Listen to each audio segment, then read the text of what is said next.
Hey there, 8th graders. Welcome to today's Literary Explainer. I am absolutely thrilled to have you here. Today, we've got a very specific and honestly a very exciting mission.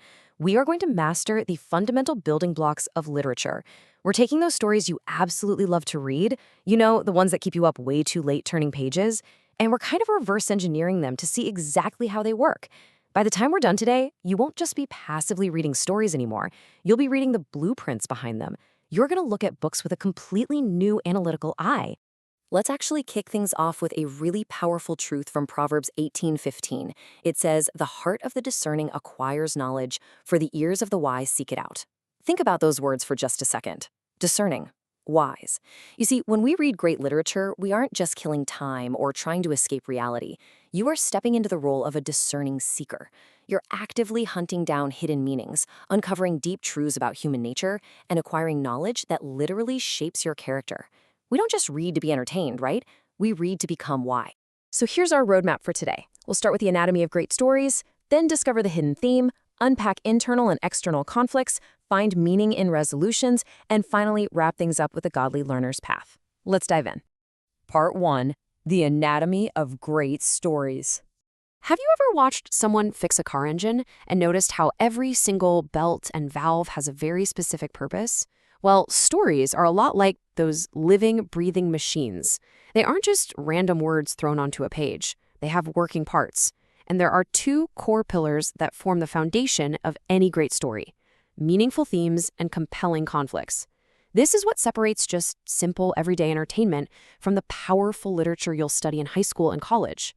Think about it. A story without a theme is literally just a list of random things happening. It means nothing. And a story without conflict? Nobody grows and nothing changes. To have a truly great story, you absolutely must have both. So, to truly master this, you need a reliable process. It boils down to 3 steps. Step 1, you spot the theme. Step 2, you identify the central conflict. And step 3, you express your ideas with confidence. When you get the hang of these 3 steps, everything changes. You'll stand out as an advanced reader and a critical thinker who can confidently analyze any text. Plus, when you back up your ideas with actual evidence from the text, you bridge the gap between just guessing what a book is about and actually knowing it for a fact. Moving right along to part 2, discovering the hidden theme. This is where a book transforms from just a story into a life lesson. Okay, I want you to think of a theme like a heartbeat. Now, you can't see a heartbeat from the outside looking in, but it's that hidden, steady rhythm keeping the whole body alive. Without a heartbeat, there's no life. In literature, the theme is the author's deeper message about life or human nature. It's the underlying truth the writer desperately wants you to understand and carry with you long after you finish the very last page. Let's look at how this works in practice. Think about C.S. Lewis's classic, The Lion, the Witch, and the Wardrobe. When Aslan makes the ultimate sacrifice, giving his own life on the stone table to save Edmund, it's this incredibly gripping, emotional scene. But the heartbeat, the underlying theme there, is that true love often requires profound, selfless giving.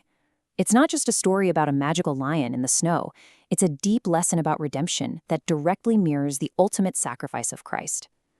The theme is what gives the plot its weight. So whenever you're reading, I want you to mentally highlight this one crucial question.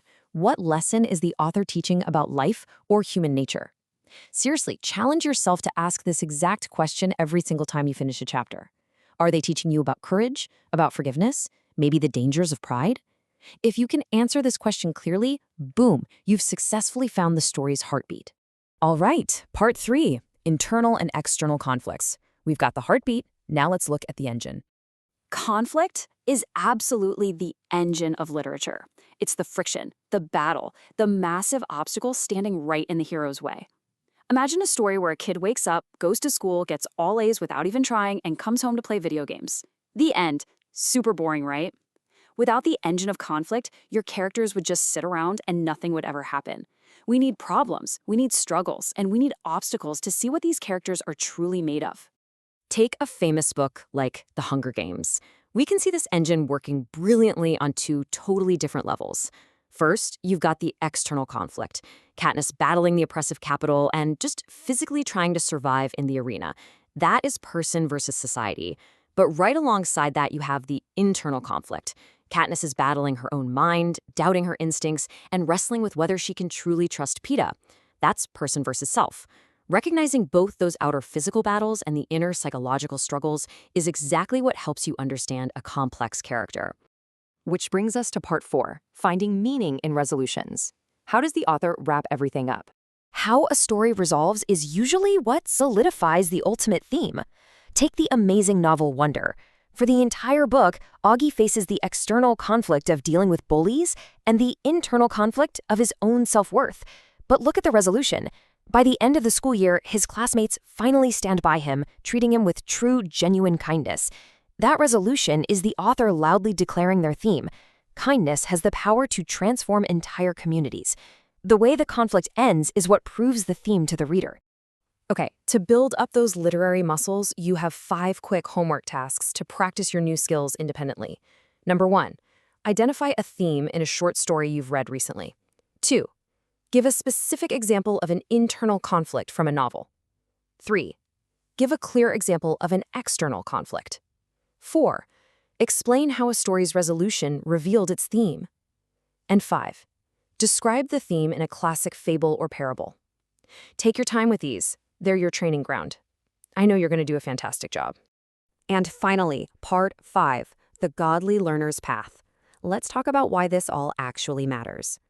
True intelligence isn't just about passing an English test or writing a fancy essay.